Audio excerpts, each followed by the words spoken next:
अगर आप इस बंदे की तस्वीर देखें तो आपके ज़हन में क्या ख़्याल आता है? मुझे तो इसको देख के 2 ही ख़्यालात आते हैं। एक तो मुझे इस पे तरस बहुत आ रहा है, क्योंकि जब से प्रेज़िडेंट ट्रंप ने इसका मक्खू ठप्पा है बेचारे का, किसी को मुँह दिखाने के काबिल नहीं रहा। लोकल या अपनी गली का या अपने मोहल्ले का जो है एक छोटा-सा पॉलिटिशियन बन के रह गया और एक शहर से निकलता है दूसरे में, दूसरे से तीसरे में और लोकल पॉलिटिक्स करता फिर रही है। इंटरनेशनल ट्रैवल भी नहीं कर रहा, किसी को मिल भी नहीं रहा, कहीं इंटरनेशनल एरिना में नज़र भी नहीं आ रहा। इंटरनेशनल ट्रैवल तो शायद इसलिए नहीं कर रहा क्योंकि डरा हुआ कहीं वेनेजुएला के सदर की तरह इसको भी ना उठा लें यार। दूसरा मुझे इस पे हँसी बहुत आ रही है। अब आप ये तस्वीर देखें तो लगता है जैसे कि कुंभ के मेले में बिछड़ा हुआ इसका भाई मिल गया इसको। दूसरा ये कि ऐसा लगता है जैसे कह रहा है कि अब्बू, अब्बू मुझे बचाओ। तीसरा ये कि ऐसे लग रहा है जैसे कि इतना तरसा हुआ है किसी इंटरनेशनल पर्सनैलिटी को या प्रेज़िडेंट को या प्राइम मिनिस्टर मिलने के लिए कि कह रहा है यार मुझे छोड़ के मत जाना।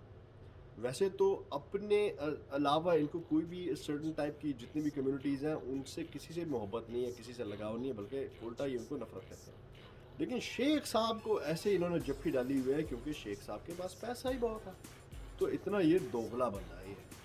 अपने जो घर के जो लोग हैं, उनसे ये नफ़रत करता है और बाहर जिनके पास बहुत पैसा है, उनके जाके पैर भी पड़ेगा और उनको जफ्फियाँ भी डालेगा।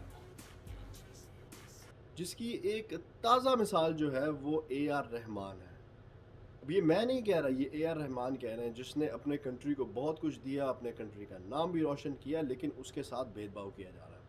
सो ए आर रहमान का कहना है कि मेरे साथ जो है बुरा सलूक किया जा रहा है पिछले 8 साल से। उनका रेफ़रेंस तो यही जब से ये बीजेपी की गवर्नमेंट आई है मेरे साथ बुरा सलूक हो रहा है, मुझे काम नहीं मिल रहा, मेरे यानी कि एक सर्टेन कम्युनिटी से ताल्लुक़ रखने के वजह से मेरे साथ ये सारा सलूक किया जा रहा है।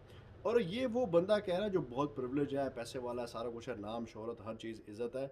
अब आप ये सोचिए कि एक आम बंदे की जो एक आम सर्टेन कम्युनिटी से वहाँ पे ताल्लुक़ रखता है इंडिया में, उसकी क्या लाइफ़ होगी और कितना उसका कैसे दब के रह रहा होगा वो और कितनी मजबूरी में वो इंडिया में रह रहा होगा। Thank you very much.